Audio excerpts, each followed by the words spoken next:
Ser Podcast.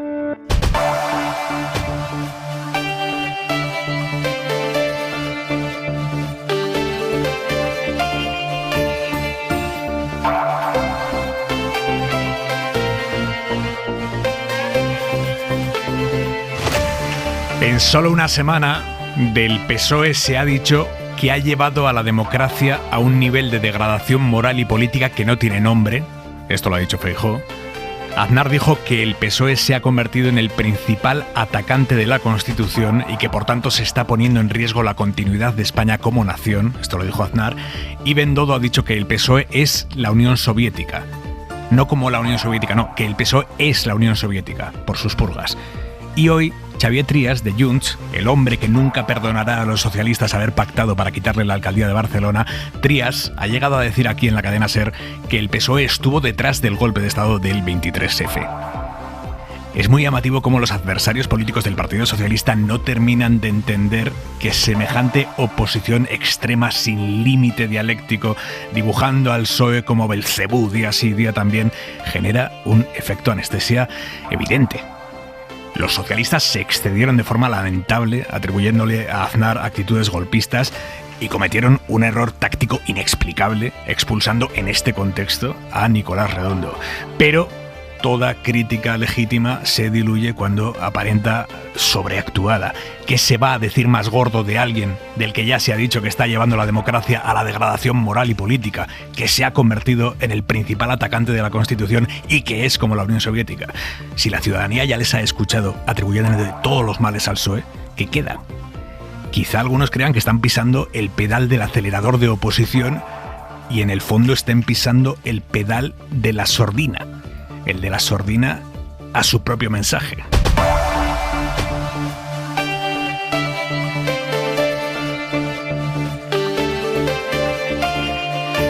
Es lunes 18 de septiembre y en la mesa del análisis de Hora 25 el director adjunto del País, Claudi Pérez. Claudi, buenas noches. Hola, buenas noches. La periodista del Periódico de España, Isabel Morillo. Morillo, ¿cómo estás? Hola, buenas noches. Y el adjunto al director del Español, Fernando Garea. Garea, muy buenas noches. Hola, Aymar, ¿qué tal? Y en la contra de Hora 25... think I see another side, maybe just another light that shines, and I look over now through the door. Woody Allen toca esta noche con su banda de jazz en Barcelona y ha aprovechado que está en España para presentar su nueva peli, Golpe de Suerte, que es una comedia rodada en París por primera vez en francés. Y en una entrevista con Pepa Blanes aquí en la SER, Woody Allen le ha confesado que siempre ha sido un vago. I was always lazy. I was never someone like Spielberg or Scorsese. Yo siempre he sido un vago. No he sido como Spielberg o Scorsese, que dan las 10 de la noche y todavía están buscando la toma perfecta. A mí eso no me importa tanto. Yo a las 6 de la tarde ya había acabado, seguro de que la toma era lo suficientemente buena. A esa hora ya me voy a casa, ceno y veo el partido de baloncesto o béisbol. Have dinner and turn on the basketball game or the baseball game.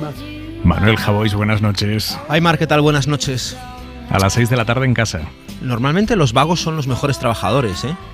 Porque ¿sí? Sí, suelen ser más eficaces, aprovechan todo el tiempo para poder luego tener más tiempo libre y poder descansar más tiempo. Esta es una teoría que yo vengo defendiendo y que no está teniendo mucho respaldo, pero yo me encontré... Este vago rueda una película al año y ha explicado en algunas entrevistas perfectamente cómo se organiza para poder tener el 75% del año libre. No es poco. Yo durante mucho tiempo pensé que esa forma de conducirse respecto a su obra tenía bastante de impostura. Y recuerdo una entrevista magnífica que le hicieron en su casa Fernando y David Trueba, en la que él decía que se ponía un límite para acabar el guión, una fecha, y cuando llegaba esa fecha sacaba la hoja de la máquina y a rodar, estuviese como estuviese la historia. Sí, esto lo contaba. Yo imagino que tenía mucho de Está humor. flojito, pero... No, bueno, mira, ha sonado la alarma, fuera, aquí se queda, y luego los críticos devarándose los sesos para ver qué ha querido decir el genio de Brooklyn en esta historia. Pero creo que sí, algo de eso hay cuando te vas a las 6 de la tarde, porque dices, y esto lo ha dicho también en la entrevista con Pepa Blanes, que seguro que hay una toma suficientemente buena, que ya está bien. El resto del trabajo te lo hace el público y te lo suele hacer la crítica. También defiendo que en el arte la disciplina a menudo es tan importante o más importante que la inspiración. Es decir, este es mi horario, este es mi oficio, y todo lo que salga aquí dentro tiene que salir bien y si no, pues lo intentamos mañana. Si hay algo genial, ya se encargarán ustedes de señalarlo, yo no me voy a encargar de señalarlo. No podemos decir que le haya ido mal y está enviando un buen mensaje a los perfeccionistas, a los obsesivos, a los que son artistas hasta durmiendo.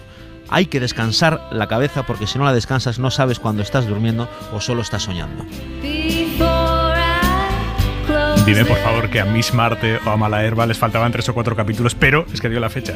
Pues un día te pongo a mi editora y te explicará perfectamente por qué hay tanta gente preguntándose todavía qué pasa en el final de esas 2 novelas. Un beso, Jabo. Un beso, chao.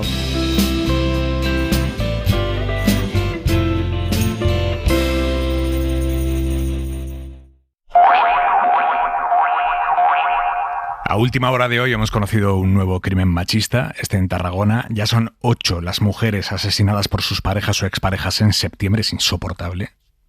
8 este mes, 48 en lo que va de año. En todo el año pasado fueron 49 mujeres asesinadas.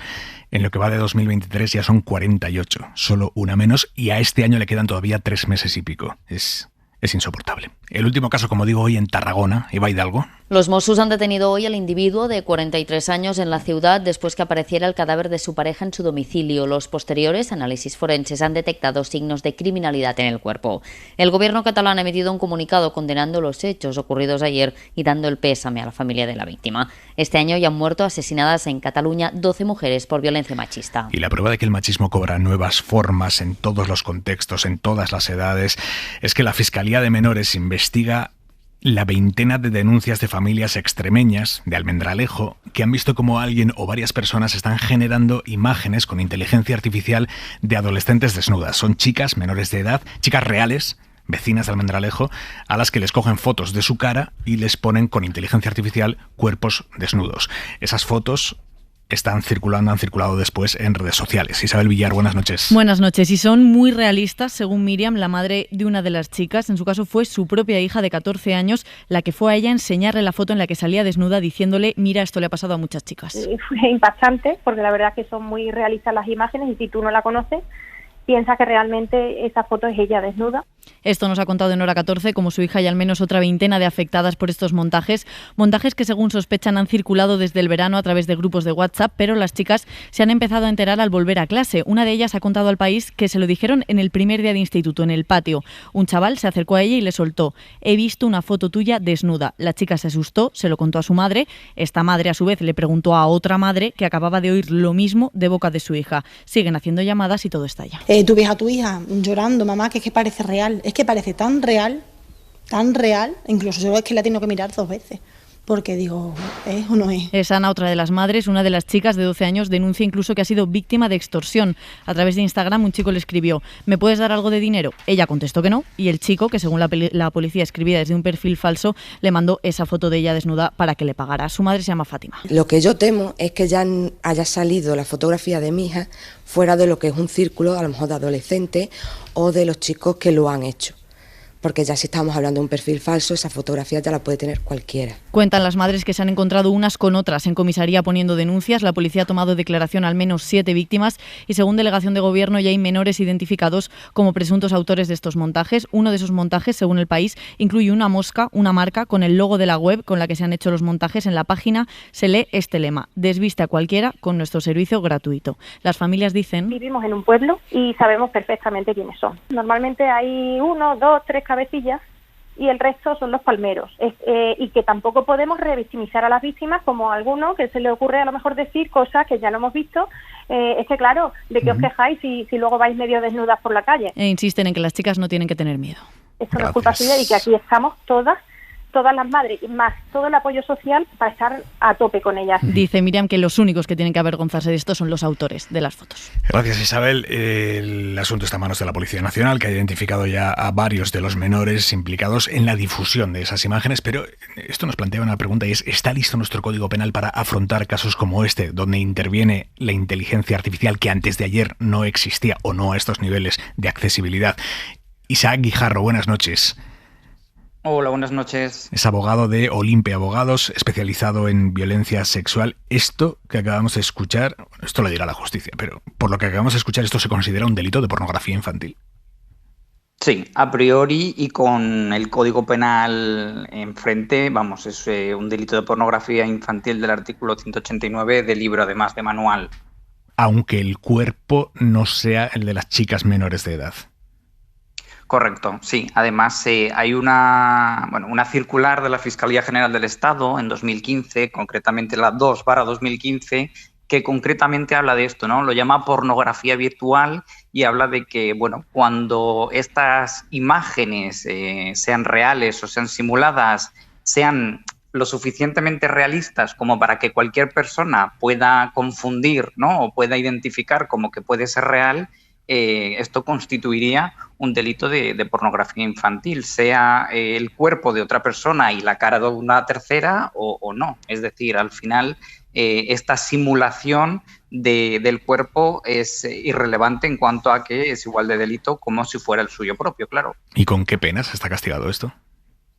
Pues esto está castigado con, claro, habría que ver si los autores son menores o no, porque entraría en juego el Código Penal o la Ley Penal de Responsabilidad del Menor, ¿no? Pero bueno, a priori está castigado con una pena de prisión de 1 a 5 años y si las víctimas son menores de 16 años, es decir, de 16 hacia abajo, estaría penado con de 5 a 9 años de prisión. O sea, no es baladí. ¿Y si las víctimas fueran mayores de edad? Una mujer, es que estamos conociendo casos de hombres que hacen circular fotos de mujeres para someterlas a pura violencia de género, que es esto, para chantajearlas, para extorsionarlas, para una mujer mayor de edad. En este caso, ¿estaríamos hablando también de un delito parecido? No, esto es algo que la gente se está enterando ahora, ¿no? Pero si esto mismo ocurre en mujeres mayores de edad, no estaríamos hablando de este delito, evidentemente, porque es de pornografía infantil. Yeah. Y no hay ningún delito que específicamente castigue este tipo de situaciones. Lo único es que con la entrada en vigor de la ley del solo sí es sí, entró un apartado en el que si un hombre utiliza la imagen de una mujer para abrirse una red social, por ejemplo, para conocer personas o para citas, eso sí que se castiga, pero en este caso no entraría dentro de ese delito porque no es para abrirse un perfil de citas, sino que lo que se está haciendo es, pues bueno, intentar menoscabar su libertad sexual de alguna manera o su libertad sexual virtual, ¿no? Hemos conocido el caso de Almendralejo en Extremadura. Usted lleva un caso muy parecido al que hemos conocido hoy, sin entrar en detalles que no puede entrar, que entiendo que son muchos, pero ¿en qué consiste ese caso? Sí, pues es absolutamente lo mismo. Es un caso que llevamos en Valencia y son, pues al final, compañeros de clase que lo que han hecho ha sido coger la imagen de las redes sociales de nuestra clienta y le han puesto el cuerpo desnudo y los órganos sexuales también en una fotografía y lo han difundido pues por todos los grupos de WhatsApp habidos y por haber del colegio y demás. Entonces, claro, pues esto está en manos de la Fiscalía de Menores aquí en Valencia y estamos con lo mismo, ¿no? Que sería un delito de pornografía infantil, claro. ¿Estamos ante casos puntuales o esto es algo que va a más? Pues la verdad es que nosotros nos está llegando más casos, pero tampoco tenemos como una base de datos muy grandes para saber. Es verdad que ahora es mucho más fácil porque antiguamente necesitabas primero conocimientos informáticos, tener un programa o incluso tener un ordenador. A día de hoy es simplemente como tener un teléfono, subirlo a una aplicación que es gratis y que te lo hace todo, ¿no? Entonces... Y esa aplicación, o sea, esa web que nos decía Isabel que genera una marca de agua, ¿no? que dice desnuda a quien quieras, que es una aplicación creada específicamente para esto. ¿Se puede denunciar a la empresa que ha creado el programa que permite hacer este tipo de montajes?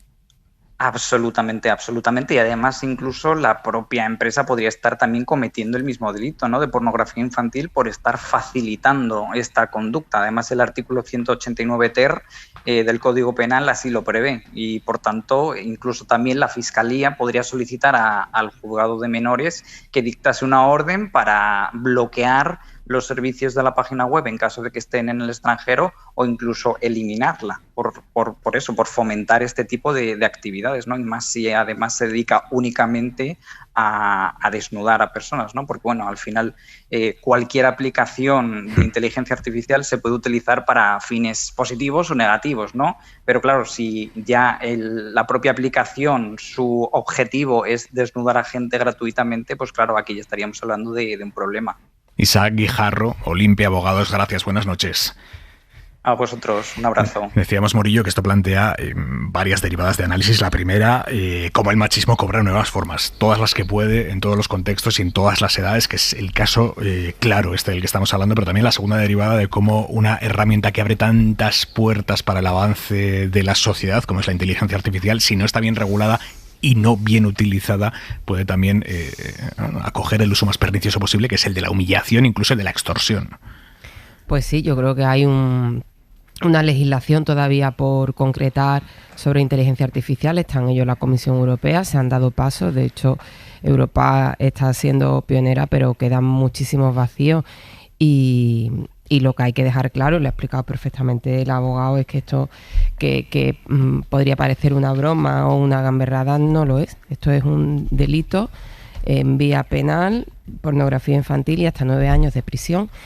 Incluso si los que han hecho esto son menores. O sea, es una cosa muy, muy seria. Y es verdad que a mí me da vértigo, ¿no? Ver lo que tenemos por delante y lo poco preparado que estamos para enfrentarnos a determinadas herramientas, ¿no? Me parece que estas chicas también han hecho bien en denunciar y han tenido la suerte de que, por ejemplo, la madre que habla hoy en Hora 14, que es esta señora que se ha presentado como Miriam, ginecóloga y además divulgadora, ella sabía perfectamente de lo que estaba hablando y dónde tenía que poner el acento, ¿no? Porque, claro, muchas de las menores tenían miedo a denunciar porque habían sido víctimas de extorsión o porque creían que si se denunciaba iba a tener más dimensión o iban a verse en la diana, iban a ponerse en el punto de mira y no, efectivamente ya son víctimas, ¿no? Y después me ha llamado mucho la atención el argumento machista de los menores o de los jóvenes amigos, compañeros de clase de estas chicas, de que se quejan si luego salen a la calle medio desnudas. Reproducen frases y argumentos absolutamente machistas que heredan y decimos muchas veces estamos en el pendulazo hacia atrás. Sí que estamos, hay que frenarlo y hay que dejar claro que por lo menos hay una regulación penal y que todo el peso de la ley puede caer sobre unos chavales que posiblemente sean menores, ¿no? Claudín. Bueno, yo creo que son delitos de nueva generación, pero después es la misma violencia machista de siempre. Hay que legislar, ahí va a haber una directiva europea, ya ha habido algún país que ha hecho alguna norma contra el deepfake. España no ha hecho los deberes, pero bueno, es lógico, el derecho, digamos, que va por detrás de la realidad, ¿no? Luego todo esto tiene un punto distópico, yo creo. La violencia de las redes, que está ahí desde hace mucho tiempo, se refuerza con la inteligencia artificial, que las más de las veces es estupidez natural. Yo, por sacarle algo bueno, si es que esto puede tener algo positivo, es que igual es la forma de empezar a ser conscientes de los datos que publicamos en redes, los mayores y los pequeños. Garia. Sí, yo creo que de los dos caminos que tiene la noticia, efectivamente tiene uno del machismo peligroso, en el que podíamos hacer un bloque perfectamente porque todo es lo mismo, que tiene que ver con esta noticia, la noticia de los detenidos el otro día, los futbolistas del Real Madrid detenidos por difundir el vídeo de la menor. Podemos incluir los coletazos del caso Rubiales, incluso lo que les siguen haciendo a las mujeres del equipo del fútbol de la selección española. Y desde luego podemos incluir también la noticia que has dado antes del, al parecer, nuevo asesinato de violencia machista. Todo ello es el mismo combo y además con el peligro de que cada vez más jóvenes hacen actos como estos. Que empieza un acto de estos sí que termina con el asesinato. Yo creo que no podemos olvidar que todo es lo mismo. No hay un machismo que se frene en determinada posición, sino que sigue hasta el final porque tiene que ver con la falta de consideración de las mujeres, con una situación de preponderancia de hombres sobre mujeres, y yo creo que es muy serio la suma de todas esas noticias. Respecto a la inteligencia artificial, efectivamente, yo creo que hay que tomar medidas o por lo menos reflexionar sobre el peligro. En este caso son conductas que podríamos llamar individuales, pero pensemos la repercusión que puede tener la utilización como manipulación política, como manipulación informativa, la dificultad para discernir si un vídeo, si una declaración es cierta o no, la posibilidad de que un vídeo manipulado de esta forma pueda circular por redes, por mensajería instantánea por WhatsApp y crear estados de opinión sobre determinados temas que sean imposibles de modificar. Es decir, yo creo que es un tema muy serio. Ha habido, recordemos hace unos meses, una carta que firmaban científicos que además habían estado trabajando en temas de inteligencia artificial y que nos alertaban de los peligros, que algunos no lo tomaron en serio, pero me parece que es un tema absolutamente serio como para ir a la raíz, que es lo que tú preguntabas antes al experto respecto a qué hacer con las empresas que difunden este tipo de aplicaciones, las comercializan, y si se puede hacer algo para impedir que este tipo de usos se amplifiquen, porque me parece que tiene un peligro para la propia democracia y para el sistema bastante grave. Mira, has mencionado dos noticias derivadas del machismo y con vínculos en el aspecto deportivo. Por un lado, la imputación de 4 canteranos del Real Madrid por la grabación y difusión de un vídeo sexual no consentido. Bueno, hasta ahora sabíamos que en ese caso había una víctima, que era la menor de 16 años, que había denunciado esto a través de su madre. Pero hoy el Tribunal Superior de Justicia de Canarias ha confirmado que hay 2 víctimas. Josema Jiménez. Sí, las 2 víctimas prestarán declaración después de que el juez de San Bartolomé de Tirajana haya recibido ya este lunes el atestado de la Guardia Civil. La segunda víctima, que participó en esas relaciones sexuales, es mayor de edad, según ha adelantado el diario La Provincia. El siguiente paso será el análisis del contenido de los móviles de los 4 canteranos del Real Madrid, investigados por la difusión del vídeo que fue grabado mientras mantenían relaciones sexuales consentidas. Desde la autoridad judicial confirman que los canteranos que han sido denunciados serán llamados a declarar más adelante después de dar estos pasos. Los hechos se produjeron este verano en el municipio de Mogán mientras los jugadores estaban de vacaciones. Y sobre la convocatoria de las jugadoras que se habían negado a ser convocadas por la selección hasta que cambiaran las cosas de verdad dentro de la federación, tenemos noticia también. Sabemos cómo la nueva seleccionadora había convocado oficialmente esta tarde a jugadores que habían dicho que no querían ir en modo de protesta. Las ha convocado. Pues bien, Alexia Putellas acaba de publicar un comunicado que dice que... Álvaro Benito, buenas noches. ¿Qué tal? Buenas noches, Aimar. Han pasado 6 horas desde la convocatoria a la presentación de Montse Tomé, de la nueva seleccionadora nacional, y ya tenemos un mismo comunicado que han subido algunas jugadoras. Estamos recabando qué jugadoras lo suben. Tú has mencionado a Alexia Putellas, también a Aitana Bonmatí, Misa Rodríguez. Enseguida vamos con ello, pero el comunicado dice lo siguiente. Las jugadoras de la selección absoluta femenina de fútbol quieren manifestar, a raíz de la convocatoria y la posterior rueda de prensa de la nueva seleccionadora nacional, Montse Tomé, lo siguiente. Lo expresado en nuestro comunicado del 22 de septiembre de 2023 deja claro y sin ninguna opción a otra interpretación nuestra firme voluntad de no ser convocadas por motivos justificados. Estas afirmaciones siguen plenamente vigentes. Durante los posteriores días a este comunicado queremos poner en conocimiento público que no se ha transmitido nada diferente a ello a ningún integrante de la Federación, por lo que pedimos expresamente que la información que se transmita públicamente sea rigurosa. Nosotras, como jugadoras profesionales de élite, dice, y tras todo lo acontecido en el día de hoy, estudiaremos las posibles consecuencias legales a las que nos expone la Federación al ponernos en una lista de la que habíamos pedido no ser convocadas por razones ya explicadas públicamente y con más detalle a la Federación, y con ello tomar la mejor decisión para nuestro futuro. Sí nos parece relevante señalar en este sentido que la convocatoria no se ha realizado en tiempo y forma de conformidad con el artículo 3.2 del anexo primero del reglamento sobre el estatuto y transferencia de jugadores de la FIFA, por lo que entendemos que la Federación no se encuentra en disposición de exigirnos acudir a la misma. Acaba diciendo Aimar el comunicado, lamentamos una vez más que nuestra Federación nos sitúe en una situación que nunca hubiéramos deseado. Con lo cual, la convocatoria que estaba prevista para mañana a las 11:30 de la mañana en la Ciudad del Fútbol de Las Rozas hace que no vayan a ir buena parte de esas futbolistas. Por ejemplo, no la subida hasta el momento a Atenea del Castillo, futbolista del Real Madrid, tampoco Olga Carmona, la que marcó el gol en la final del Mundial. Y sí, entre otras, Alexia Putellas, Aitana Bonmatí o Misa Rodríguez. Es muy importante que dicen... estudiaremos tal, las medidas y tomaremos la mejor decisión para nuestro futuro y para nuestra salud. Morillo, es que aquí se está utilizando a estas jugadoras.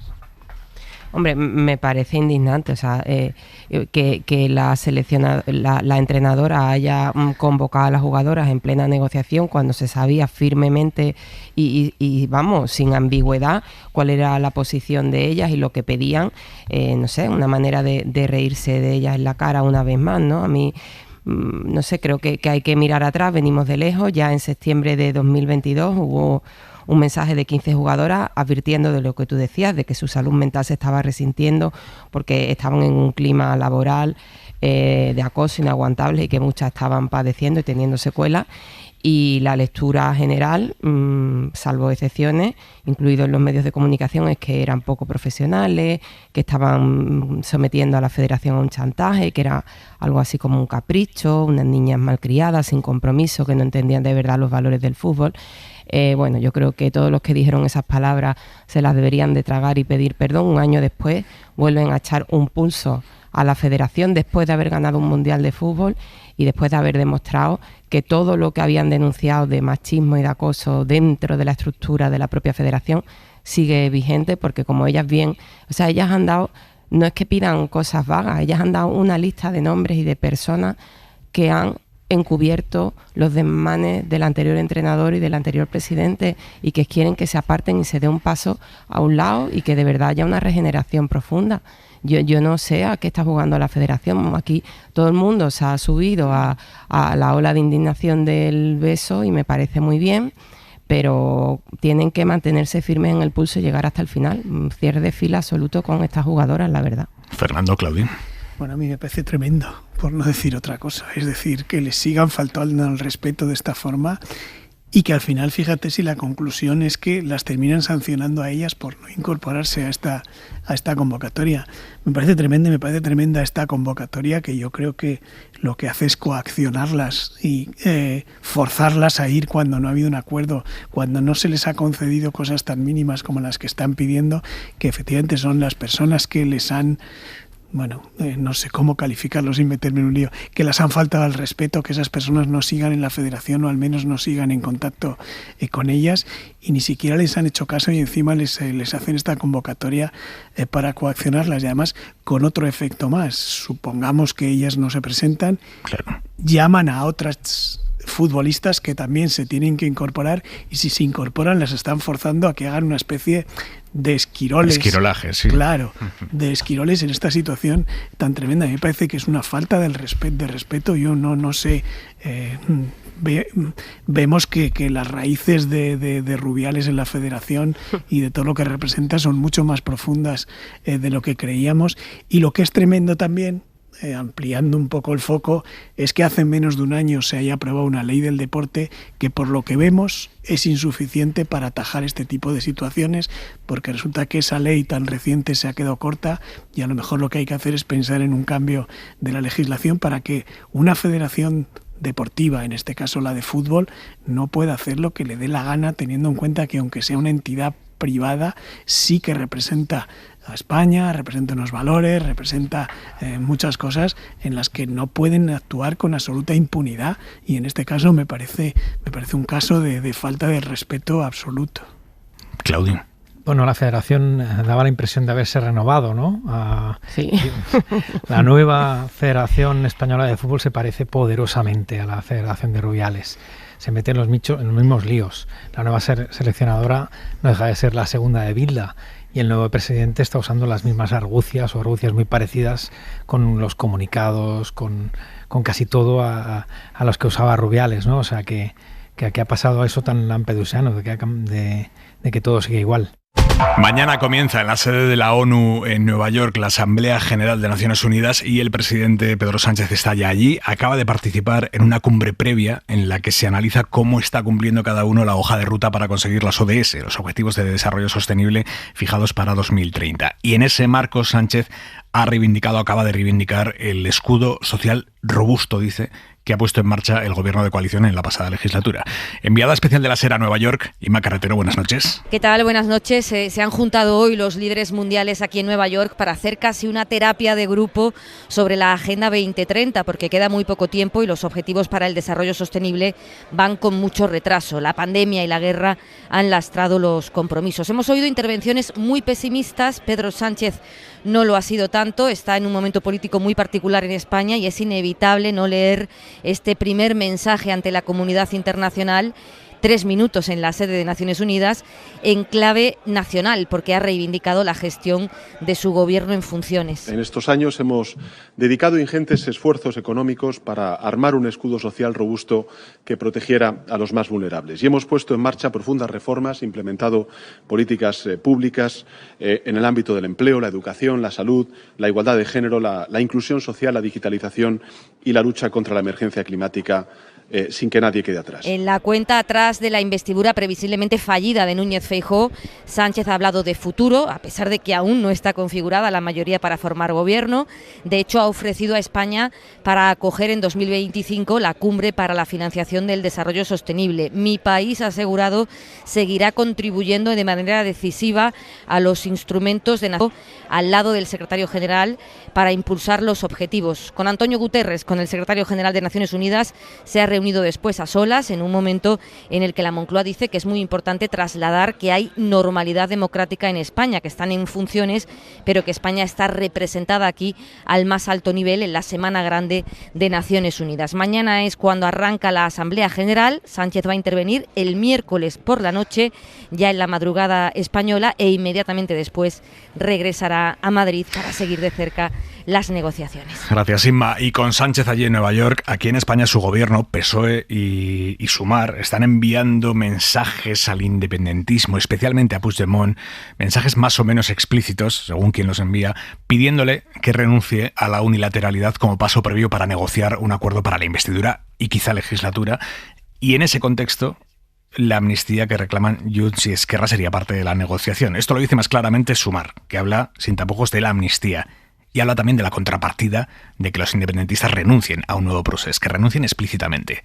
David Junquera. Sumar sigue fiándolo todo a la amnistía. Es claro que la amnistía debe salir adelante en España, lo hemos dicho. Lo han dicho muchas veces, sí, pero es verdad que Ernest Urtasun ha añadido en las últimas horas un matiz. Todo acuerdo implica que ambas partes deben comprometerse con determinadas cuestiones. Cuando uno anda por el carril del diálogo y del acuerdo, pues no anda por el carril de la unilateralidad. Amnistía sí, pero a cambio de abandonar la unilateralidad. En el PSOE prefieren no pronunciar ninguno de los dos términos, pero sí tienen claro que hay una cosa que no puede volver. Esa tensión insoportable que se sufrió en el año 2017 en Cataluña. Esa tensión insoportable que sufrimos todos. Superar la tensión insoportable del año 2017. 3 veces en menos de 5 minutos ha repetido el ministro Bolaños la idea. No se puede volver al escenario que deriva de la unilateralidad. Para evitarlo, el PSOE quiere seguir esta receta. Diálogo, convivencia, acuerdos entre diferentes, mirar al futuro, progreso. Esas son las claves de cualquier acuerdo. Acuerdos a dos bandas basados en estas premisas.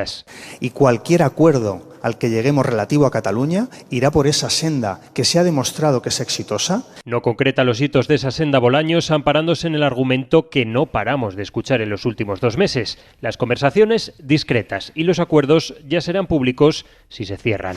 Es factible, Claudia, es factible pedirles a Puigdemont y los suyos que se comprometan públicamente a renunciar a un nuevo proceso, a renunciar a cualquier paso unilateral. ¿Es factible? No sé si es factible, pero me parece que tiene que ser algo de cajón, porque la unilateralidad es romper la Constitución por la voluntad de uno, pero la Constitución que se puede romper, se puede cambiar, pero siempre por los mecanismos que arbitra la propia Constitución, no por la unilateralidad. Yo creo que la amnistía a cambio de la investidura no es aceptable, que si tiene que haber un acuerdo, como dice Puigdemont tantas veces, un acuerdo histórico, pues todo acuerdo se basa en cesiones, en compromisos. Por el lado de la coalición las cesiones están claras y por el lado independentista tiene que haber un compromiso de eso de no tornarem a fer, ¿no? En lugar de tornarem a fer, no lo volveremos a hacer. Esquerra ha sido como un indicador adelantado, yo creo, de esto, ¿no? Ha hablado de que no se puede repetir la declaración unilateral de independencia, pero insisto que aquí yo creo que desde luego que tiene que ser factible, es que yo creo que es de cajón. Garea. Sí, yo creo que no se puede entender otra cosa más que de ese acuerdo, si es que se produce, haya una renuncia de la vía unilateral por parte del independentismo. Otra cosa es la discusión a la que seguro llegaremos, si eso se produce, sobre si determinada frase o determinada aceptación supone una renuncia o no. Y además tenemos precedentes. Vayamos, por ejemplo, a hace poco más de un año, mes de julio del 2020, cuando después de la reunión de la tercera reunión de la mesa de diálogo entre Cataluña y España, El Gobierno dijo que en el comunicado y en los acuerdos había una renuncia expresa por parte de Esquerra Republicana de Cataluña de la unilateralidad, así lo dijo el ministro Félix Bolaños, y sin embargo Esquerra lo negó y lo sigue negando todavía en este momento. Y oímos ya versiones como la de Ernest Urtasun, según la cual se considera ya renuncia a la unilateralidad el hecho de que Junts acepte negociar y dialogar sobre este tema. Es decir, algo así como el clásico de que quien acepta el procedimiento acepta el resultado. Lo que ocurre es que eso no es una renuncia expresa, que es lo que desearía Moncloa, es lo que está buscando el presidente del Gobierno. Tiene algunas complicaciones políticas que tiene que ver con las bases electorales de Junts y de Esquerra. Hemos visto ahora, hace unos días apenas en la Diada, cómo regulares, pero las bases que se manifestaban del independentismo eran mucho más, digamos, radicales, y sí que pedían esa línea de unilateralidad. Hemos oído las declaraciones... Ahí Laura no grita investidura, grita independencia. Claro, y oíamos las declaraciones de la presidenta de la ANC, también pidiendo esa independencia y que no se renuncie a la unilateralidad. Hay que tener en cuenta que lo que les preocupa a Junts y a Esquerra especialmente no es tanto la investidura como las elecciones autonómicas catalanas, que podrían ser a final del año que viene, y esas bases independentistas les van a exigir esa radicalidad. Y además, en cierto modo, exigirles una declaración expresa y firmada de que renuncien a la unilateralidad es casi como si se les hiciera renunciar al independentismo y a ser independentistas, porque parece claro que nunca habrá mayoría suficiente en el Congreso de los Diputados como para que se les conceda por una vía, digamos, democrática y pactada esa independencia. Y por tanto nos vamos a meter, estoy seguro, en una discusión filosófica como cuando hemos discutido si era lo mismo negociar que dialogar.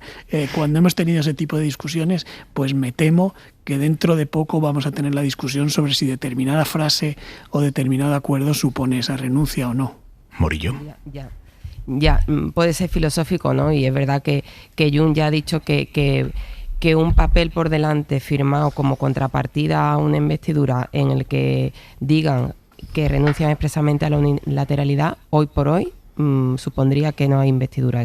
Y insiste en utilizar esa fórmula que también ha apuntado Fernando, que ha sugerido hoy Urtasun, el portavoz de Sumar, y que ya también sugirió Yolanda Díaz en la entrevista de La Vanguardia, que dice, bueno, si se sientan a negociar, ya de alguna manera han asumido que hay una renuncia a la unilateralidad porque ya estamos negociando. Hombre, me parece eso un poquito de aceptamos pulpo como animal de compañía, ¿no? Es lo que pide Junts, que se obvie, que no se ponga como condición, casi que se dé por hecho, pero que no les hagan expresamente renunciar. A mí me parece, como decía Claudí, que es lo mínimo, o sea, o de cajón. O sea, se está dando una amnistía con el desgaste que supone, porque olvidémonos de que hay un consenso social de sindicatos, empresarios y la sociedad civil a favor de una amnistía, como nos ha contado la vicepresidenta del Gobierno y líder de Sumar en esta entrevista a la Caludí antes. Eso ahora mismo eso no existe. Es más, yo creo que está muy lejos de que ese consenso social y ese acuerdo fraguado desde abajo de la sociedad a favor de una amnistía se vaya a dar de aquí a una investidura. O sea, yo creo que eso es una fantasía. Entonces, por lo menos que pongan unas reglas de juego claras, que pongan un precio y que pongan unas líneas rojas a un acuerdo y que hablen claro por parte del PSOE, sinceramente, porque a mí me sigue pasando el tiempo y es verdad que insisten en que el momento no es el oportuno, que tiene que pasar el debate de Feijóo, pero bueno, en algún momento tendremos que tener el relato o que nos cuenten qué es lo que están negociando, no solamente desde el lado de Puigdemont y de Junts, que ya sabemos cómo lo plantean, efectivamente lo plantean en lenguaje y en términos de chantaje al Estado, porque hasta ahora no se han apeado de ese tono y de ese lenguaje. Que nos cuenten desde otro punto de vista, el PSOE, qué es lo que está negociando y por qué. Publicadas este fin de semana, Garea, que Moncloa ha ordenado a los suyos, a los socialistas, no opinar sobre la amnistía en público para dejar abierto el plan B de la repetición electoral. Sí, yo creo que eso es lo que estamos viendo. No hay ningún dirigente socialista, ni ministro, ni miembro del Gobierno, ni siquiera el propio presidente del Gobierno que hable de amnistía, teniendo en cuenta que venimos de que hace apenas unos meses todos ellos no es que estuvieran en contra de la amnistía, es que decían que era inconstitucional. Yo creo que ahora es lo que se está negociando, pero efectivamente si no hubiera acuerdo siempre tendría la baza el gobierno y Moncloa de guardarse la retirada esperando la convocatoria de elecciones repetidas como plan B, en el que precisamente el mensaje sería, oiga, que nosotros no hemos cedido ante los independentistas y no hemos concedido lo que se nos pide, y por eso esta posición. Lo que ocurre es que en política existe el terror vacui, es decir, si alguien deja un vacío, otro lo llena, y en este caso lo está llenando por un lado Sumar y Yolanda Díaz, que están hablando continuamente, abiertamente de amnistía y qué es lo que se va a negociar y qué es lo que está sobre la mesa y que además es posible. Por otro, Puigdemont, cuando lo sitúa como el primer punto de sus exigencias, por cierto, y entre paréntesis, ninguna de sus exigencias son mejorar el bienestar de los ciudadanos de Cataluña, sino su situación penal, cierro paréntesis. Y también el hecho de que inevitablemente el Partido Popular también se ha sumado a esto, convoca el acto e intenta hacerse el relato de oposición o de una eventual repetición de elecciones con la cesión de la amnistía. Todo esto hace que el silencio táctico, o quizá no tiene más remedio, del gobierno y del PSOE, lo llenan con la amnistía y tenemos el ruido de la amnistía continuamente, y como tarde mucho el gobierno y el PSOE en hacer ese relato de la amnistía y por qué se pacta, no sé, yo creo que va a estar demasiado establecido ya el hecho de qué es lo que se está negociando y qué es lo que va a ocurrir. Quizá está tardando demasiado, aunque entiendo por qué lo hace. Claudi, que te he cortado antes. Yo diría que quizá está tardando o quizá no. Bueno, por un lado quería decir que estamos al principio de la negociación, entonces hay una parte de todo esto que es gesticulación, que son aspavientos, más aún en los días del 11 de septiembre, ¿no?, que hacen explicable pues que algunos tengan el listón donde lo tienen. Y en cuanto a los Roboaki, para mí es que es el momento para Sánchez de controlar los tiempos, y es que viene una investidura que pidió el señor Feijóo, que dijo tener 172 apoyos y que iba a buscar 4. A día de hoy no sabemos pues qué propuestas ha hecho, ni sociales, ni económicas, ni institucionales. No sabemos nada del encaje territorial, más que ha pronunciado una vez ese sintagma, encaje territorial, sin saber articularlo exactamente, y pues, que es el momento de Feijóo, por así decirlo, ¿no? Que parece más interesado ahora mismo en preparar el acto o el mitin, o como se quiera llamar, del próximo fin de semana, que la investidura o el debate de investidura de los 25-26. Yo creo que es una cuestión de tiempos. Hay que dejar, la política tiene sus tiempos. Pero fíjate que igual no es tan acertada la estrategia de Moncloa, cuando al final de lo que estamos hablando más tiempo, y creo que es una evidencia en los medios, es de la amnistía y de esa negociación, más que de la investidura de Feijóo, que es efectivamente de lo que se debería estar hablando. Es decir, Feijóo, en esa situación que tú describes y que tienes toda la razón de no haber conseguido ningún acuerdo, ni haber presentado propuestas, ni haber conseguido un escaño más de los que ya tenía antes y seguir de la mano de Vox, sin embargo está refugiado detrás del debate sobre la amnistía que el gobierno ha permitido, ha facilitado o ha dejado que se avive, insisto, por lo que ha hecho, por lo que mantiene Sumar y Yolanda Díaz, y también por la presión del Partido Popular. Yo creo que ahí está parte de la explicación de por qué igual le está saliendo hasta este momento regular esa estrategia de relato. Hoy lo que hemos sabido, y voy a ti, Morillo, pero lo que hemos sabido esta tarde es que Feijóo se reunió hace 2 semanas con el presidente del PNV, con Antonio Ortúzar, en una reunión de la que no se había informado hasta ahora. Sí, claro que han estado. No fue la semana pasada. La semana pasada, insisto, hubo una conversación telefónica, porque hubo una llamada del señor Feijóo. Pero claro que se han visto. Yo creo que fue hacia... Mira, se lo voy a decir. Creo que fue, si no me equivoco, fue hacia el día 7, si no fue el día 7. El portavoz parlamentario del PNV, Aitor Esteban, que confirma que hubo esa reunión no publicitada el 7 de septiembre. Es llamativo esto de que sea la única reunión que no se ha publicitado mucho por parte de Génova, porque en este mes largo que han tenido que llenar de alguna manera, cada encuentro lo han ido haciendo público, han ido anunciándolo antes, pregonándolo después. Este en concreto no. Es llamativo que el PP siga intentando convencer a día de hoy al PNV pero los nacionalistas vascos repiten que no van a apoyar la investidura del líder del PP. Aitor Esteban se lo ha dicho hoy de nuevo a Cuca Gamarra en esa reunión que ha mantenido en el Congreso, esta sí pública. Hoy les estamos contando en la SER los argumentos que hizo circular el equipo de Feijóo dentro de su partido para justificar sus contactos con los independentistas, incluido Junts. Génova les decía a los suyos que el PP no puede quedarse aislado solo con Vox, porque así nunca podrían gobernar. Esto es lo que les decía cuando iba a sentarse con Junts. Luego ya decidió que visto cómo estaba cayendo entre los suyos, o entre la lama más dura de los suyos, que no se iba a sentar con Junts. Mariela Rubio, buenas noches. ¿Qué tal? Buenas noches, Aimar. Sí, Génova defendió ante los suyos y hasta hace pocas semanas las conversaciones con Junts. Y lo hizo ante las voces críticas que acudieron a la dirección para manifestar su rechazo a esos contactos. Según ha sabido la SER, el entorno directo de Feijóo hace, insistimos, unas semanas trasladó a los sectores críticos varios argumentos para justificar abrirse a contactos con los independentistas. El primero es que el PP no puede quedar aislado frente a sus adversarios. El segundo es que si el partido se deja arrinconar en un bloque con Vox, el PP nunca gobernará. Y el tercero es que España ha cambiado definitivamente y hay que normalizar cuanto antes a Junts. El PP Aimar hoy reconoce contactos informales con los de Puigdemont, pero niegan cualquier reunión formal entre dirigentes de ambos partidos en el marco de la investidura. Así respondía Cuca Gamarra a la pregunta de si González Pons se reunió con Jordi Turull, como han publicado algunos medios de comunicación. No ha habido ningún contacto en el ámbito de la negociación de una investidura con Junts, siguiendo lo que además el presidente Feijóo dijo claramente, más allá de los contactos informales que hayan podido existir y que el propio presidente también ha confirmado la pasada semana. Hoy, por cierto, han preguntado a la expresidenta madrileña Esperanza Aguirre por los contactos de su partido con Junts. Me parece muy bien que hablemos y dialoguemos con todos, pero yo me alegré más cuando dijo Feijóo que no iba a hablar, que ni siquiera se iba a dialogar con Puigdemont. Y es que en el ala dura no ocultan sus suspicacias sobre el alcance real de los contactos de su partido con el de Puigdemont. Y desde ese mismo partido que hace un mes contemplaban sentarse a dialogar con los independentistas porque si no se iban a quedar aislados, desde ese mismo partido Isabel Díaz Ayuso dice que al independentismo ni agua. Tensión territorial, ¿sabéis lo que es? Es dame más dinero. Y mi respuesta es no. Llevamos demasiado tiempo pagando este negocio, décadas, y no ha funcionado. Cuanto más dinero, más insultos. Cuanto más dinero, más ataques. No. ¿Queremos acabar con el negocio del independentismo? Pues se le corta el grifo. Cortarle el grifo al independentismo. Es un eslogan, Claudi, que entra como zumo por la mañana en gran parte del electorado. Bueno, Ayuso es una auténtica especialista en preparar zumos de estos, ¿no? Zumos de zanahoria con mucho antioxidante.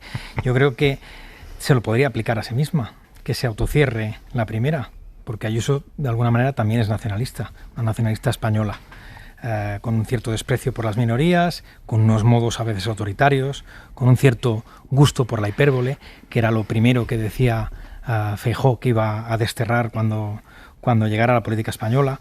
No sé, ese grifo lo abrió Felipe González en los años 90, luego lo abrió del todo José María Aznar con los traspasos del IRPF, del impuesto del IVA, de los impuestos especiales, los gobernadores civiles, no sé.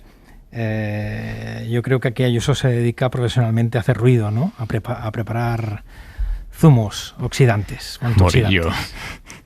Sí, la verdad es que es sorprendente, ¿no? Porque efectivamente cuando dice que se le corte el grifo, que está proponiendo que el gobierno vulnere las reglas de la financiación autonómica y de repente corte todos los traspasos y las transferencias a cuenta a las comunidades que no se porten bien. Efectivamente, a ver si se la van a cortar a ella la primera, ¿no? Porque es la más incómoda para el gobierno y es una provocación. Bueno, ya está, si es que no tiene más sentido. Ahora aquí está ella, bien colocada en el centro del debate, y está el pobre de Juanma Moreno que no cuela un mensaje sobre Andalucía ni para atrás.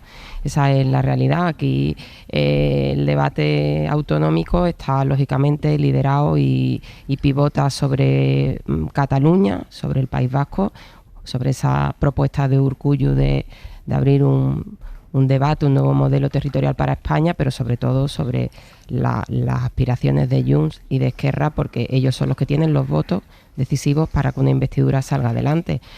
Otras comunidades que pueden tener muchos millones de habitantes y pueden ser históricas en sus estatutos, igual que País Vasco, Cataluña o Galicia, como es el caso de Andalucía, pueden clamar en el desierto porque no le van a dar ni un minuto en este debate. Están absolutamente orilladas. Hoy el PSOE andaluz ha tratado de meter ahí pues su cuña, diciendo, bueno, en vez de estar todo el tiempo pendiente de lo que Pedro Sánchez pacta con los independentistas catalanes, vamos nosotros a desarrollar nuestro Estatuto de Autonomía, profundizar en nuestro autogobierno y vamos a reclamar más competencias. Claro, a ver cómo recoge esa pelota el presidente de Andalucía, ¿no? Porque claro, aquí a lo que estamos, y lo que pasa es que al final estamos contaminados del mismo debate, porque aquí hay una sesión en el Parlamento y de lo que se habla es de lo malo que es Pedro Sánchez, de lo rendido que está el PSOE andaluz a Pedro Sánchez, de la amnistía, y en el lado contrario pues de que solamente el PP solo hace ruido y que España no se rompe. Entonces estamos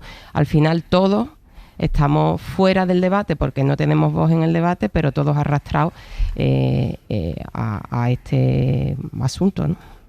Sí, yo creo que el análisis que nos ha explicado Mariela Rubio, yo creo que está muy bien, es muy interesante, porque justamente es lo que, si Feijóo es inteligente, que no dudo que lo sea, ha tenido que percibir de los resultados del 23 de julio. Y es que sin ese acercamiento a ese nacionalismo del PNV, incluso de Junts, yo creo que no tiene nada que hacer ni ganará nunca unas elecciones. Y yo creo que sí que hay un intento de Feijóo por hacerlo. Yo creo que lo único sorprendente de esto que hemos conocido hoy es que no se hicieran foto y conociéramos esa foto, porque no le hubiera venido mal esa foto con Ortúzar. Lo que ocurre es que Feijóo sigue teniendo dos problemas bastante difíciles de resolver para esa estrategia. Uno evidente es Vox. Mientras exista Vox es incompatible con esos partidos, porque Vox es un partido que en su programa lleva a aplicar 155, quitar competencias a las comunidades, quitar el fuero vasco, el cupo vasco, perdón, ilegalizar a partidos independentistas y hasta nacionalistas, etcétera. O sea, Vox es el escollo principal y por tanto necesita debilitar a Vox para que no sea un obstáculo. Y luego el siguiente obstáculo que tiene es algunas declaraciones muy llamativas, la de Ayuso que acabamos de comentar del Grifo, pero ojo, hoy hemos oído al portavoz del partido, a Borja Semper, decir nada menos que el uso de las lenguas cooficiales mañana en el Congreso es hacer el canelo. Y yo creo que se pueden poner muchas objeciones a lo de las lenguas cooficiales en el Congreso. No las estoy poniendo, pero creo que se pueden poner. Pero desde luego lo que no me parece ni un buen argumento ni me parece práctico para esa estrategia es calificarlo de canelo de una forma tan despectiva. Y yo creo que esos tintes despectivos hacia algunas de las comunidades que deberían seducirlo aún más. Es decir, yo recuerdo el discurso de Feijóo en Sevilla cuando asumió la presidencia del PP, que tenía algunos trazas de que quería recuperar un cierto, no sé si llamarlo nacionalismo moderado, pero parecido al que desde fuera de Galicia se tiene en lo que ha hecho el PP durante algunos años respecto a las lenguas, etcétera. Bueno, pues algunas de estas declaraciones que seguimos viendo ahora es que son tropiezos que hace imposible. Bueno, hace poco Ayuso también dijo que era xenófobo el PNV, si no recuerdo mal, o algo parecido. Es decir, yo creo que mientras no se quite de encima todas esas cosas, lo va a tener muy difícil para que algunos de esos partidos periféricos quieran sumarse a las mayorías del PP. Mira, esto es lo que ha dicho Borja Semper sobre el uso de las lenguas oficiales a partir de mañana en el Congreso. Sabéis que se puede hablar a partir de mañana ya catalán, euskera, gallego. Le han preguntado al portavoz del PP, ¿y los diputados del PP van a utilizar este derecho, esta herramienta, el poder hablar en las lenguas cooficiales de las comunidades de las que vienen muchos de esos diputados del PP? Y ha dicho eso, que el PP no va a hacer el canelo. ¿Qué vamos a hacer nosotros en el Congreso de los Diputados? Pues lo que no vamos a hacer es el canelo y no vamos a hacer cosas raras. Vamos a hacer cosas que entiendan todos los españoles y vamos a intentar que el Congreso de los Diputados no sea una caja de resonancia en la que solo hablamos los diputados para los diputados. Por lo tanto, queremos hablarle a los españoles y también volver a intentar vamos a intentar que el Congreso de los Diputados vuelva a ser un lugar en el que los debates sean edificantes y en los que se hablen de las cosas que importan a los ciudadanos. Y vamos a intentar también que los ciudadanos vuelvan a interesarse, por lo tanto, por lo que sucede. Bueno, el Congreso se prepara para que mañana, por primera vez en la historia, se puedan hablar estos idiomas cooficiales. Logísticamente no es moco de pavo el asunto. Hemos estado esta tarde en las pruebas técnicas. Guillermo Lerma, buenas noches. ¿Qué tal, Aimar? Buenas noches. El de hoy ha sido, sí, un día de pruebas en la Cámara. Sí, hola, ¿qué tal? Prueba de sonido, 1, 2, para 3, 4, preparar 5, 6, el que va a ser el primer pleno en el que los diputados puedan hablar en cualquiera de las lenguas cooficiales del Estado. Prueba de sonido, probando traducción simultánea. Durante todo el día, técnicos y operarios han estado poniendo a punto el nuevo sistema. Mañana, cuando lleguen a su escaño, los diputados tendrán un auricular y un dispositivo de traducción simultánea. simultánea. Si alguien no quiere ponerse el pinganillo, podrá leer los subtítulos en 2 pantallas que se han colocado en el hemiciclo. Los traductores, este martes habrá 6, cobrarán entre 80 y 100 euros la hora, y en material, el necesario hasta final de año, la Cámara se ha gastado en torno a 54.000 euros. Ahora está por ver qué uso harán los grupos de ese nuevo derecho. El PP ya deja claro que seguirá utilizando el castellano. Lo que no vamos a hacer es el Canelo y no vamos a hacer cosas raras. Vamos a hacer cosas que entiendan todos los españoles. Y Junts, Esquerra y el BNG ya anuncian que a partir de ahora harán todas sus intervenciones en gallego o catalán. Los socialistas, por su parte, celebran el paso dado por la Cámara, pero van a dar libertad a sus diputados bilingües. Harán un uso lógico y natural de la lengua, que es lo que defienden también Bildu o el PNV. Utilizaremos euskera, utilizaremos castellano también, como también lo hacemos en el Parlamento Vasco. Los grupos estarán pendientes también de la decisión que se tome en Bruselas sobre la oficialidad del catalán, el gallego y el euskera en la Unión Europea, algo que va a defender el gobierno español. La ropa para mañana, Jordi Carbó, buenas noches. Buenas noches, teniendo presente que esta próxima noche las temperaturas bajarán con más facilidad, mañana mejor ir abrigados un poco, especialmente en el interior, y teniendo presente que durante la tarde en gran parte del país no llegará a hacer calor, máximas cercanas a los 25 grados. Sí que en Canarias, en el Valle del Guadalquivir, el Ebro o el Mediterráneo, las máximas todavía superarán con facilidad los 25 grados y vuelven las tormentas, y además con marcada severidad. Será a partir de media mañana, primero en la provincia de Tarragona, después se irán formando a lo largo de la tarde en gran parte de la provincia de Castellón, Valencia, Alicante, también en la isla de Ibiza, en el límite entre Madrid y Cuenca, así como entre Jaén y Albacete. Cuidado, porque serán de nuevo tormentas que pueden ir acompañadas de lluvia torrencial, muchos litros en pocos minutos, también fuertes rachas de viento y, como pasó durante el fin de semana, con granizo incluso de gran tamaño. Hasta mañana, Carbó. Buenas noches. Antes de los deportes, una noticia internacional de consecuencias todavía no calculables que acabamos de conocer. Además, el primer ministro de Canadá, Justin Trudeau, primer ministro canadiense, acaba de lanzar una acusación muy grave contra el gobierno de otro país, contra el gobierno de la India. Le implica en un asesinato cometido en Canadá, el asesinato de un canadiense en suelo canadiense. Víctor Olazábal, buenas noches. Sí, buenas noches. Lo ha dicho Trudeau ante el Parlamento de su país. Canadian security agencies have been actively pursuing. Dice que la inteligencia de Canadá ha encontrado indicios creíbles de la implicación de agentes del gobierno de India en el asesinato con un disparo de Hardeep Singh Niyar el pasado mes de junio. Niyar era uno de los líderes de la potente comunidad sikh que hay en Canadá y la India lo había declarado terrorista. Aunque en su momento no se dijo si lo habían matado por motivos políticos, hoy Trudeau ha señalado por primera vez al país que gobierna Narendra Modi. Any involvement of a foreign government in the killing of a Canadian citizen on Canadian soil. Asegura el primer ministro de Canadá que la participación de un gobierno extranjero en el asesinato de un ciudadano canadiense en suelo canadiense es una violación de la soberanía y afirma que presionarán a la India para que investiguen el asesinato. Por lo pronto, el gobierno ha expulsado a un diplomático indio al que han descrito como el jefe de la inteligencia india en Canadá. Y a punto de abrir ya el larguero, Manu Carreño, buenas noches. Hola, Aimar Bretos, ¿qué tal? Ni siquiera la vuelta de la Champions es capaz de cerrar la mayor crisis de la historia de la Federación. Mañana vuelve la Liga de Campeones, juegan Barça, Atlético de Madrid y el miércoles los otros 3 equipos españoles, pero seguimos intentando interpretar lo que está pasando en la Federación y lo que está pasando con las jugadoras que a esta hora, como bien habéis contado hace unos minutos, han emitido un comunicado negándose a ir a la selección y acusando a la Federación de haberlas convocado cuando ellas dicen, en ese comunicado ya manifestaron su intención de no ir a la selección. El caso es que mañana debían concentrarse y ahora mismo, Aimar, a esta hora 11:05 de la noche, hay 13 jugadoras de las 23, 13, que han subido ese comunicado a sus cuentas de redes sociales, bien Twitter, bien Instagram, bien la que sea, y hay otras 10 que no lo han subido. Tampoco sabemos interpretar si esto es una división del grupo o que las 10 que no lo han colgado también están de acuerdo. El caso es que ahora mismo en la Federación no hay nadie que sepa gestionar una crisis que va camino de ser un escándalo internacional. Manu, otro más. ¿Qué hay detrás de la convocatoria de jugadoras que habían dicho que no querían ser convocadas? ¿Es torpeza, es un pulso, es estrategia, es maldad? ¿Qué hay ahí? Pues mira, yo decía esta tarde, Aimar, nada más conocer la lista que daba Montse Tomé, si esto era un pacto o al ver que había 15 de las 23 campeonas del mundo, de las 23, 15. Yo lo primero que he pensado es, ¿esto es un pacto o es un órdago? Ahora me queda claro que es lo segundo, me parece de una torpeza infinita. Hay que respetar a las jugadoras que no quieran ir y hay que respetar a las jugadoras que quieran ir, pero en la Federación o se ponen las pilas o ponen a alguien al volante o se acaba estrellando el autobús. Venga, luego hablamos, Manu. Adiós, chao. Adiós. Podemos pide ya oficialmente que Irene Montero repita como ministra de Igualdad en el próximo ministro. La secretaria general de Podemos, Yone Belarra, lo ha dicho claramente este fin de semana en un acto de partido. Dice que para Podemos es imprescindible, es la palabra que ha utilizado, imprescindible que Montero siga siendo ministra. Planteó varias cuestiones que para ellos son cruciales para apoyar un gobierno de Pedro Sánchez, pero más allá del resto de propuestas dijo que ante todo es imprescindible que Irene Montero siga siendo ministra de Igualdad. ¿Qué recorrido le veis a este planteamiento de Podemos? ¿Es factible? ¿Está Podemos en disposición de reclamar algo así? Morillo. Hombre, yo creo que no.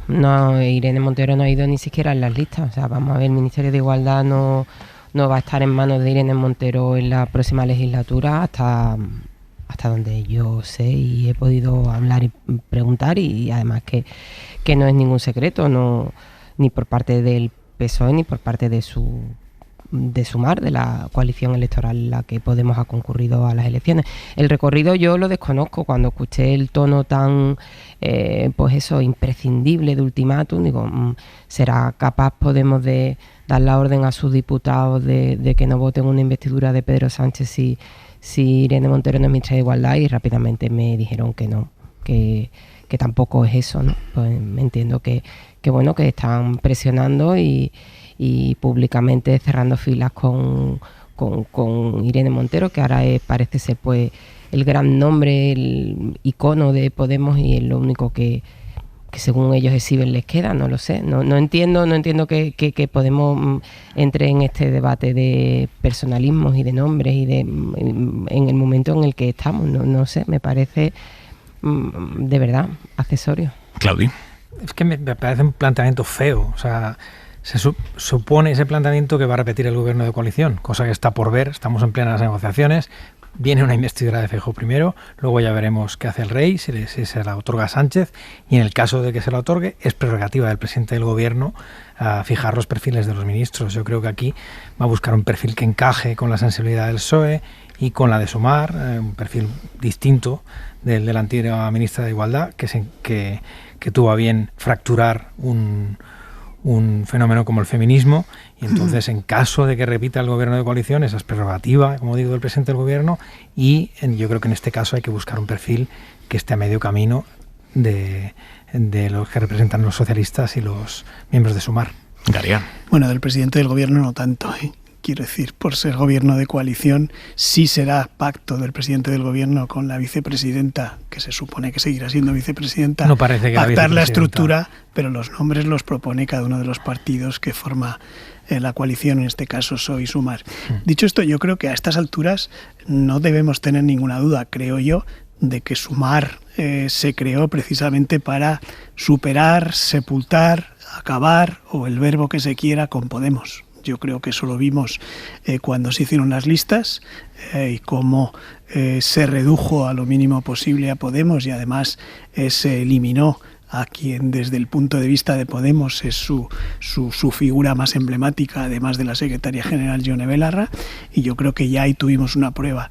Hemos seguido teniendo pruebas, por ejemplo, en lo que ha trascendido de las reuniones del grupo parlamentario, donde ha habido advertencias serias de que no existe la capacidad de actuar de forma autónoma de Podemos dentro del grupo parlamentario. Lo hemos visto también cuando se han nombrado las portavocías y las direcciones del grupo parlamentario, por decirlo de una forma simplificada, sin ser peyorativo para nadie. En este momento, dentro del grupo parlamentario de Podemos, tiene más poder ejecutivo y jerárquico la Chunta aragonesista que Podemos, porque no existe nadie en la dirección del grupo. Es decir, yo creo que tenemos pruebas suficientes para saber que el propósito de Yolanda Díaz, si es que había alguna duda, era acabar con Podemos, y lo está ejecutando y lo está haciendo desde el primer día, desde el acto de Magariños, donde estaban todos los que habían tenido alguna cuita o alguna, problema o enfrentamiento con Pablo Iglesias y con Podemos, y yo creo que eso se está ejecutando. Por tanto, pensar que Yolanda Díaz va a proponer, si llega al caso, si hay acuerdo, si hay investidura y si hay gobierno de coalición, a algún nombre pata negra de Podemos, yo creo que es bastante ingenuo a estas alturas. Lo más que puede pasar y parece previsible, es que en ese caso algunos de los que pueda proponer Yolanda Díaz sea alguien que haya tenido algún pasado en Podemos, que haya tenido algún tipo de relación, no sé, me lo invento, por ejemplo, Nacho Álvarez, que procede de Podemos y ha estado en todas las negociaciones que han tenido que ver con el gobierno de coalición, y ahora es quien también estaba preparando la propuesta que envió Sumar ya al Partido Socialista a Moncloa para una eventual y posterior negociación del gobierno de coalición. Lo que me parece un error en todo este contexto que intento describir es que Podemos este fin de semana lo planteará como una especie de condición sine qua non, no está Irene Montero o no hay gobierno de coalición, sabiendo que, como digo, es imposible. Hoy de hecho han reculado y ya han matizado y han dicho que bueno, que puede haber gobierno de coalición aunque no esté, y me parece un error plantearlo en esos términos, porque además ¿a qué cabeza cabe que Podemos, habiendo un acuerdo con Junts, con Esquerra, con Bildu, etcétera, para un gobierno de coalición, para una investidura, que los diputados procedentes de Podemos se van a abstener o van a votar en contra, facilitando que se repitan las elecciones? Yo creo que eso es impensable y por tanto me parece una torpeza plantearlo por parte de Podemos en términos de condición sine qua non, pero creo que todo esto que está pasando tiene una hilación, una coherencia lógica desde la creación de Sumar, que es la de acabar con Podemos, con razón o sin ella, pero creo que es bastante evidente. Hombre, yo ese ánimo destructivo a Sumar, verás, yo creo que Sumar es una coalición de izquierda que nace para superar una marca que es la de Podemos, que está devaluada y con un daño electoral evidente en las encuestas, pues por un desgaste, por errores o por muchos asuntos o a lo mejor por una persecución mediática y de los jueces. Podemos entrar a valorar muchas cosas, pero no creo que Yolanda Díaz cree un proyecto como Sumar para destruir a Podemos y para cargarse a cada uno de los integrantes de Podemos. Yo creo que Podemos... Hombre, a todos y cada uno individualmente no, pero bueno, ¿sabes a qué me refiero? Sí, orgánicamente sí. Pero bueno, creo que Podemos lo que tiene que asumir es que está dentro de un espacio más amplio y que no está en condiciones de dar ese tipo de ultimátum y de pedir pues casi como plan. Si no lo justificaba, solo explicaba cuál es el contexto en el que Podemos pide eso, sabiendo que es imposible, porque una de las razones de Sumar es precisamente esa. Bueno, sí, vamos, lo único que me había parecido un tono como muy destructivo, ¿no? Nace para destruir a Podemos, quizás para superar el proyecto político de Podemos y para hacer otra cosa distinta donde no siempre sean los mismos protagonistas, pero bueno, no sé, quizás me ha llamado la atención la manera de expresarlo. Bueno, vamos a la declaración del día, la de Xavier Trias, candidato de Junts en Barcelona, exalcalde de Barcelona. En una entrevista en Ser Cataluña ha acusado al PSOE de estar detrás del golpe de Estado del 23F. Pablo Tallón, el periodista que presenta el programa de las mañanas en Ser Cataluña, aquí Cataluña, le ha preguntado por el rechazo a la amnistía que están planteando dirigentes históricos del PSOE, y Trias ha salido con esto. Ahí va a haver un cop d'estat, el 23F. Nadie se puede creer que el 23F fue un golpe de Estado del señor Tejero. ¿Usted cree que el rey estaba ¿Usted cree que el rey estaba detrás? Yo creo que los socialistas estaban detrás. Para frenar el desarrollo autonómico. Hombre, es lo que pasó. Es lo que va a pasar. Le ha contestado el ministro de la Presidencia en funciones, Félix Bolaños. Quiero manifestar, pues desde luego, mi respeto a la figura política de Xavier Trias, aunque haga declaraciones de este tipo que no tienen ninguna base ni histórica ni fáctica. Los diputados socialistas, las diputadas socialistas fueron rehenes, como todos los diputados del Congreso de los Diputados, en aquel golpe de Estado del 23F. ¿Aquí qué hay, Claudia? Aquí hay revisionismo histórico, hay rencor político, hay firme militancia antisocialista. ¿Aquí qué hay? Yo creo que hay revisionismo de la alcaldía de Barcelona. Yo creo que todavía la urticaria de Xavier Trias por el hecho de no haber conseguido la alcaldía, siendo el que consiguió más votos y más concejales, pues le ha pasado quizá factura. Y luego, este es el personaje que era el moderado de Junts, ¿no? Esto da que pensar. Da que pensar. Garea. Bueno, perdió en el último momento la alcaldía y nos mandó a todos a no sé dónde. Al rincón de pensar. Bueno, no exactamente, pero bueno. ¿Cómo era la expresión, Claudi? ¿Tú que sabes catalán? No sé qué, bombín. Que os den, ¿no? ¿Cómo era en catalán? Que os bombin. Es que prefiero no traducirlo. Yo creo que todavía se ha quedado en ese día. Qué prudente eres. Y es comprensible, pero claro, todo esto está en un contexto en el que su partido es uno de los partidos con el que el Partido Socialista, ese que según él estaba detrás del golpe de Estado, tiene que llegar a un acuerdo para una investidura, y no solo para una investidura, según están los números, para apoyo prácticamente en cada una de las iniciativas que se presentan en el Parlamento. Y esto, que no deja de ser una salida de pata de banco sin ningún fundamento ni ningún sentido, pero sí que describe un poco cuál es la situación de buen rollismo que tendremos entre los partidos de la investidura. Decía, por cierto, Esther Palomera este fin de semana que el acuerdo no va a ser, o el PSOE no quiere que sea, de investidura, sino de legislatura. Es un acuerdo mucho más ambicioso ese. Eso ya se dijo también en la anterior legislatura, ¿no? Luego las legislaturas son como son. Yo creo que luego hay que buscar acuerdos, como pasó en la anterior legislatura. El PSOE sacó adelante varios presupuestos, sacó varias reformas clave, sacó adelante 200 leyes con una geometría variable que no parecía fácil al principio, ¿no? Ahora es fija, ya no es variable. Ahora es un equilibrio inestable. Hombre, yo creo que es de cajón, ¿no? Tú te presentas con un programa de gobierno, no solamente para ser investido y llegar al poder, sino para poder gobernar y desplegar pues una serie de políticas. De hecho, hoy, por ejemplo, Sánchez en su escaparate internacional en la ONU lo que ha pues vendido su gestión social y el escudo social de la crisis, de la pandemia. Bien, yo creo que el discurso que va a tener el PSOE y el presidente del gobierno en funciones o candidato a una investidura si llega ese momento, desde luego va a ampliar el foco a lo que es todo lo social, lógicamente, y para eso necesita desplegar un programa de gobierno y decir, tengo acuerdo para gobernar. Después otra cosa es que lleguen a cada decreto ley con la lengua afuera. Ojo, y hasta el último minuto. No es un partido de izquierdas, precisamente. No, pues dirán que es con Esquerra, con Bildu y con otras pues no fuerzas. Oye, me quedan unos minutos, pero quiero preguntaros por una frase que ha generado hoy mucha controversia. Es una frase de una entrevista que publicáis hoy en El País, Claudio, de Nacho Cano, y dice: es muy fuerte la dictadura en la que vivimos. Esta dictadura se parece mucho a la de Franco, mucho. Ya no puedes decir lo que quieras ni pensar como quieras. Hay unos patrones que te obligan a ser de una manera. Bueno, más allá de la majadería, ¿no?, de comparar la sociedad y el sistema político actual con la dictadura de Franco, en la queja de Nacho Cano hay una idea que es muy compartida por parte de figuras con exposición pública que se quejan de que ya no se sienten libres para decir lo que quieran o para plantear opiniones discordantes o fuera de carril, podemos decir así, ¿no? Claro, pero no se sienten libres, Aimar, y les damos la última del país, ¿no? Claro. O sea, vamos a ver. O sea, dice, ya no se puede decir lo que uno quiere en el periódico más leído de España. Sí. Dice también, no es libertad lo que se está viviendo ahora mismo. Y hace esa lectura de la dictadura de Franco, ¿no? Venga ya, ¿no? Este hombre se fue en barco a Venus, ¿no? Era la canción. Y sí, hay días que parece que no haya vuelto. Creíamos que la música de Mecano era inocua y ahora vemos que no, al cabo de los años. Es un poco estrambótico.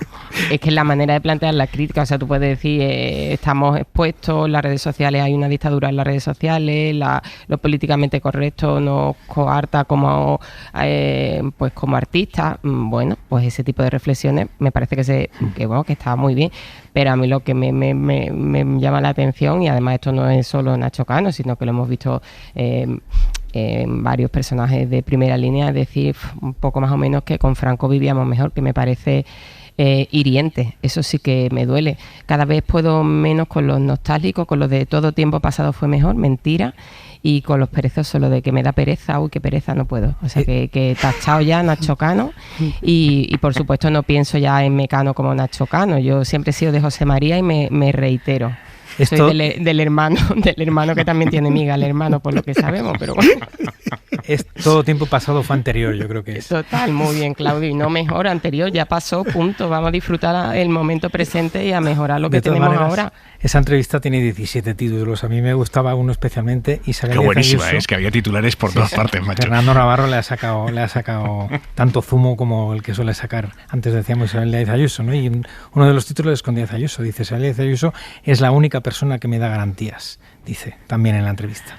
Punto. Y dime, Garea. Me iba a decir que el otro día en el diario.es decía algo así como que si España no hubiera conquistado América, Hitler hubiera ganado la Segunda Guerra Mundial. Bien.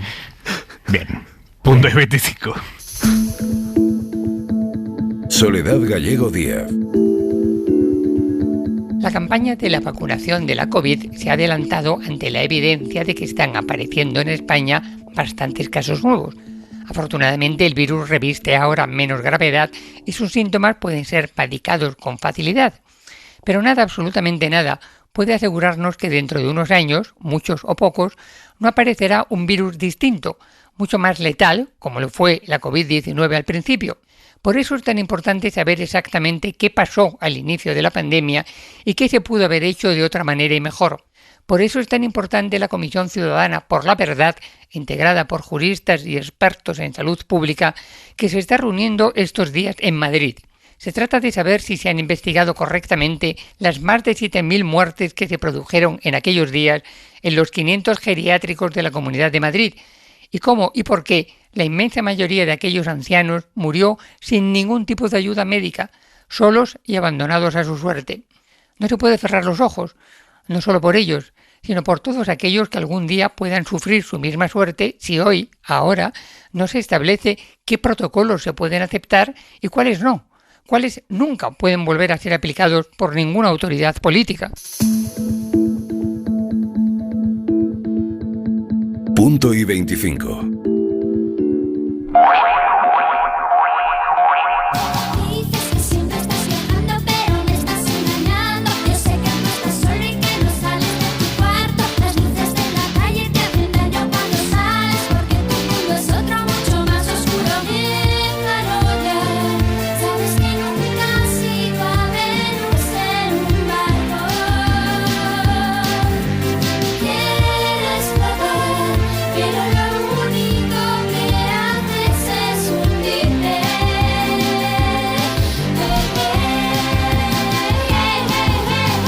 Barco Venus, destino El Larguero. Manu Carreño, hola de nuevo. Esto de hundirse iba por algo, lo de hundirse, la lista de convocadas, la selección femenina. No sé si has puesto la canción así a propósito o te has ¿Cómo salido. hilas? ¿Cómo hilo? Joder, bueno, vamos con ese asunto y la última hora. También recordamos los partidos de Champions de mañana y ahora estaremos en Roma y en Barcelona.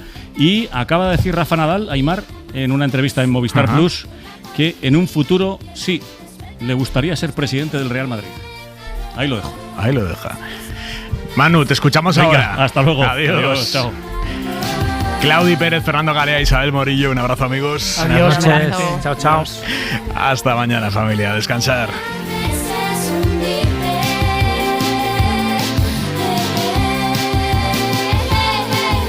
Para no perderte ningún episodio, síguenos en la aplicación o la web de la SER, Podium Podcast o tu plataforma de audio favorita.